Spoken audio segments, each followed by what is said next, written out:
Got a big $20 billion deal here on Friday. AB InBev is finishing up its the previous takeover from 4 years ago, and now is going to take over the other half of Modelo in Mexico for $20 billion.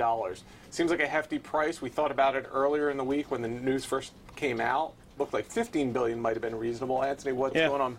Well, I mean, what was behind our thinking initially was that this guy, the guys who run AB InBev, brilliant at cutting synergies. Carlos Brito's done a really good job. That's what they've done with when InBev bought Anheuser-Busch. When they bought Anheuser-Busch 4 years ago, he promised a certain amount of synergies, got far more out of it. I mean, that's actually good news for this deal, because when we looked at it the other day, we thought, okay, what can he do? What if he gets their operating income up to the same multiple as AB InBev? As he's achieved that, right? Yeah, so, and that's roughly what he's going for. 600 million of synergies over the next 4 years roughly gets you to what we were thinking about. On about 1.8 billion of revenue. Yeah, give or take. Yeah, so that means you're looking at a sort of $15 billion all in for what was currently valued at sort of 12 or 13 billion dollars right the day around. So he's paying a huge premium. So now he's paying an extra $5 billion. And there's a couple of things that mitigate that. First, you've got, as I said, he does a good job at cranking synergies out of these things. He's not promising any top line growth at all at the moment. He thinks he can get it, but he's not promising, look, we can sell more Coronas all around the world than we really are. It's more about interest rates are a lot lower, 2% for the cost of funds. That's much lower than he got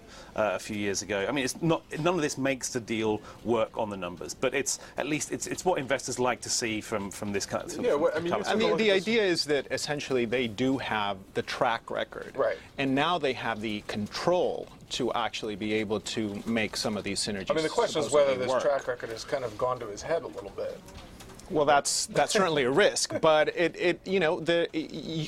I think one of the things that's important to point out is that in Mexico you have a very strong sort of growth story in Latin America in general, and this is a testament to it. And that was kind of that was one of the problems with the original InBev Anheuser-Busch. It was a lot of developed markets kind of it really swung this kind of takes them back into essentially the emerging markets, which is right now where the growth is. And if you look at the Brazilian operations that AB InBev has got, they've got operating margins like 60%.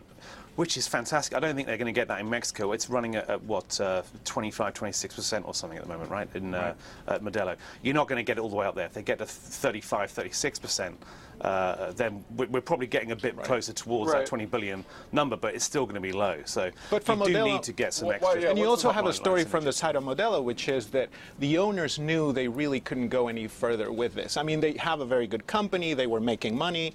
But most of their products were partner too, but most of their products were distributed through other companies around the world. They really didn't have the wherewithal to actually grow much larger than they were. Let's give a bit of kudos to the Modelo family, the people who control Modelo, the Modelo family, and others. They've managed to get a 30% or so premium for the listed shares, and they've got a nice big premium for themselves as well for the control shares. Right. True. So I mean, from that perspective, this is, I mean, if you're sitting in Mexico thinking at least we've got a really good number for this company.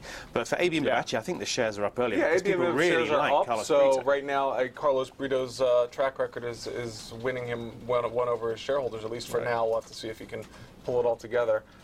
We will leave it there, and we'll be back with more breaking views next week.